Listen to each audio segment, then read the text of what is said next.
Yo, YouTube, we are rolling, and today we got a topic for you that is lit. That's what happens when you have too much time on your hands. Alright, enough of that stupid shit. I'm Tim, this is Daisy, and we are hauling paws. If you're a subscriber, welcome back to the channel. If you're new here, smash that subscribe button. We've got an awesome topic today. We're going to be talking about short hauls versus long hauls and what might be better for you. So stay tuned.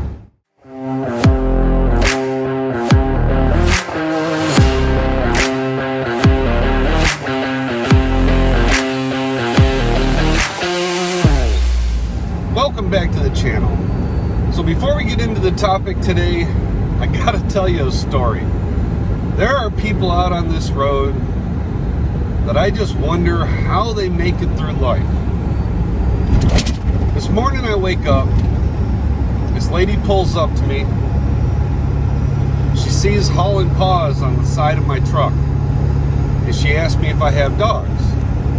And I said, yeah, I've got my English setter and my golden retriever. They're awesome. And she's like, oh, that's just so great. My daughter has some kind of dog, and it's a rescue. And first off, why do people that have dogs that are rescues have to tell you that they're a rescue? Why can't they just have dogs?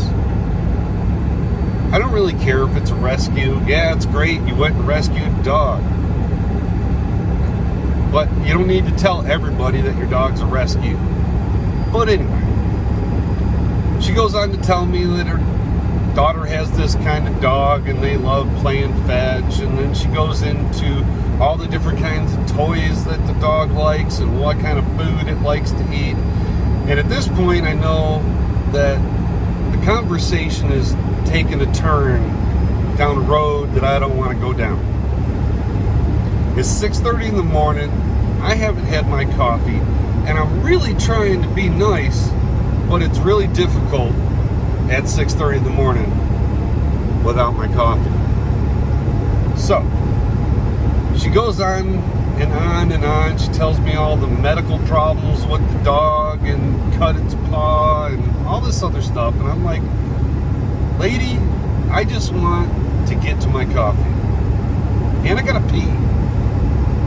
But anyway, then she says, it flips 180 like flip. She says, you need to quit taking your dogs in restaurants because the restaurants don't clean up after every dog like they're supposed to by law, and she's pointing her finger at me, and I get fleas every time. What? I said, ma'am, I don't take my dogs in restaurants. They're just dogs. They don't go in restaurants. She says, everybody with dogs takes their dogs in restaurants all the time, and I get fleas every time. And I said, ma'am, I'm sorry that you've had that experience, but I don't take my dogs in the restaurant. And then she says, well, just quit doing it. And I said, lady, I don't take my dogs in a restaurant. And then I got in my truck and closed the door. I don't know how these people survive in life. But anyway, today's topic is short hauls versus long hauls. And before we get into that, let's talk about the different kind of loads that you can get. Now, this is specifically with my company, Wave. Different companies might be a little bit different, but in general, they're all about the same. There's three different kinds of loads that you can get. The main loads.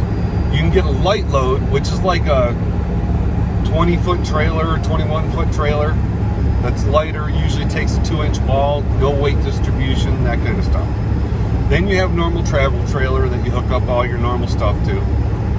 And then you have a fifth wheel. They all pay different in my company. The lights pay less, The travel trailers pay the middle, and then the fifth wheels pay the most. Fifth wheels pay the most because typically for an equal length, they're heavier than a travel trailer. And most of the fifth wheels are a lot longer than most of the travel trailers that you're going to be pulling. You'll pull a 42-foot fifth wheel, but I've only seen a couple of 42-foot travel trailers on the board. That's a long travel trailer. I don't take any of the light loads. The reason that they pay less is because they assume that you're going to get better fuel economy taking a light load. And Daisy doesn't really get any better fuel economy when I'm taking a 22 as opposed to a 36.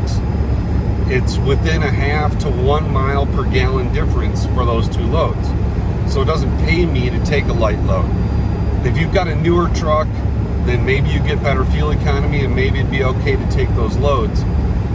But for this truck, it's older and it wasn't set up for fuel economy, it was set up to pull. So it gets about the same fuel economy no matter what I'm pulling. So let's talk about the different distances that you can go. Now there is short runs, medium runs, and longer runs. And that's kind of how I classify them. Now I call a short run a run that you can do pretty much in one day. Like maybe a 400-mile run. You can pick it up and deliver it on the same day and get either all the way back to pick up another one or get really close to coming back before you have to stop. About 400-mile loads. Then your medium loads are like, I don't know, 400 or from like 500 to 1,000, somewhere in there. That kind of run. Usually it's like a pickup, run for the day, stay the night, and maybe deliver the next day or at the end of the next day. So you're usually on the road for 2.5 to 3 days for one of those loads. And then the longer runs are, 1,800 miles. That's what I'm coming off of right now. I'm coming off of a run to Idaho. It's 1,800 miles. So I'm going to be talking about the same trailer going different distances. So you're going to get paid the same per mile for this trailer. Let's say it's a 36-foot travel trailer. If you take the short run, and if you think about it in the grand scheme of things, you're just getting paid by the miles, so it shouldn't matter if it's a short run or a long run. But there are some things that play into that. Short run, you take off. My company doesn't charge you a yard fee for those short runs. So that $35, and yard fees vary between $20 and $40 depending on what company you're with. But the yard fee's waived on the short run. So you don't have a yard fee, you go do a short run, you come back. I know a lot of guys, that's all they do. They do one-day runs back and forth. That's all they do. They don't take any of the longer runs. So the short runs, not really a concern in my book. I don't really do a whole lot of the short runs unless they really ask me to, because it's maybe a hot load and it's paying better or something like that. And a hot load is something that maybe is sold and the dealer needs it right now. They need to get it out of the yard, whatever. There's a customer waiting for it. And typically they'll pay a little bit better per mile for those hot loads or those ASAP loads. So my bread and butter are kind of the medium loads and the long loads. Now if you think of it just from a dollar standpoint, your medium load and your long load are still going to pay the same amount. So if you did, let's say, 2 900-mile loads as opposed to one 1,800-mile load like I'm coming off of right now, your per mile rate's the same, so your gross pay should be the same, but it's not. For the two short loads, you're going to have 2 yard fees. And for the one long load, you're only going to have 1 yard fee. So you're going to be $35 less in your gross taking 2, well, medium loads, not short loads, but medium loads. So maybe you could live with that $35 difference. It's not that big a deal. The other thing that plays in is the hookup and delivery part of it. When you're taking 2 loads, you have 2 hookups and 2 deliveries. So that eats into your drive time or your shift time or your cycle time. It just takes time. It's time that you're not driving. When you're on a long load, you pick up once and you drive for days, and then you deliver it, and then you drive back for days. With the medium loads, you're going to do a hookup, then you're going to do a delivery, then you're going to do another hookup, do a delivery. And, hookups take anywhere from, 20 minutes to maybe 45 minutes, depending on what problems you run into. Deliveries can be all over the place. I've had deliveries that took 5 minutes and I wasn't even done with my part of the paperwork and my organizing by the time they were done inspecting the camper. And then I've had ones that have lasted an hour and a half, or I'm sitting there for 45 minutes before they even come out to inspect the camper, which is what happened in Idaho. I sat there forever waiting for them to even come out. So you lose a little time with hookup and delivery. The other flip side of that, though, is for me, and this is only for me, but there's some things that you could think about. When I'm doing the shorter runs, the medium-sized runs, my mind is working on scheduling and my routes and getting back to get the next load and just all of that.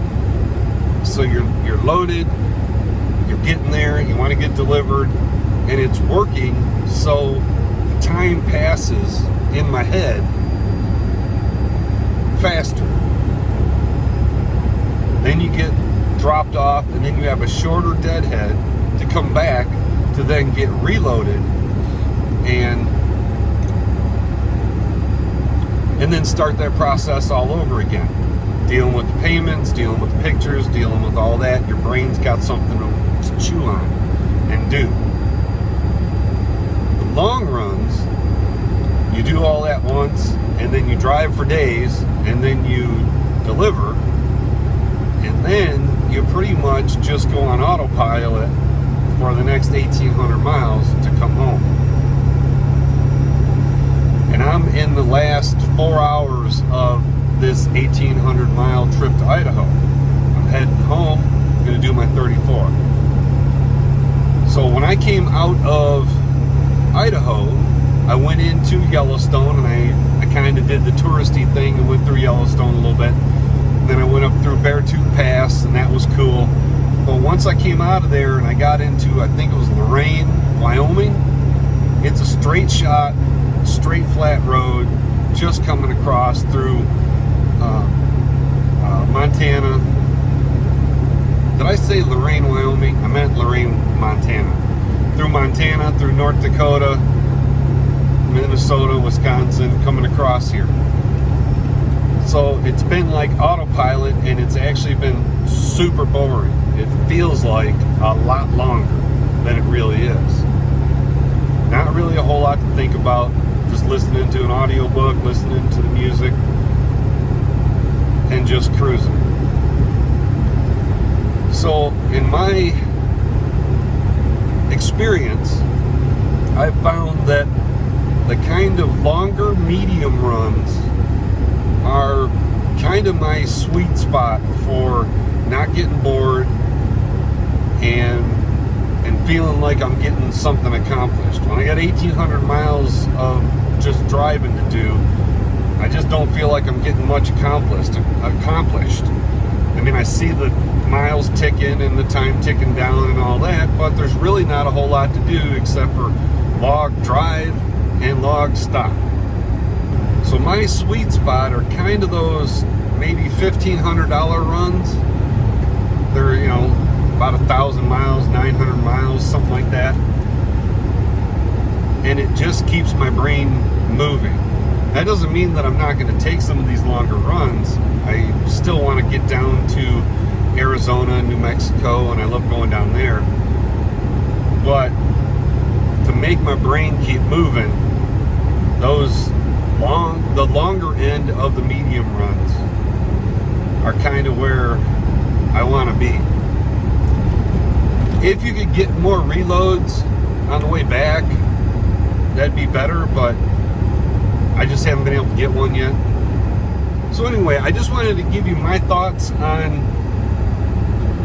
you know, taking a medium load or a short load or a long load, and what you might want to be thinking about when you're out here doing this. Because boredom is a thing. You have to do things to try to keep yourself awake, do things to keep yourself alert, watching the other idiots that are out here on the road, and all of that. I prefer kind of the longer medium ones. If you like the video, if it gave you a little bit of things to think about, then click the like button. Subscribe to the channel if you haven't. And as always, have safe travels, and I hope to see you on the road.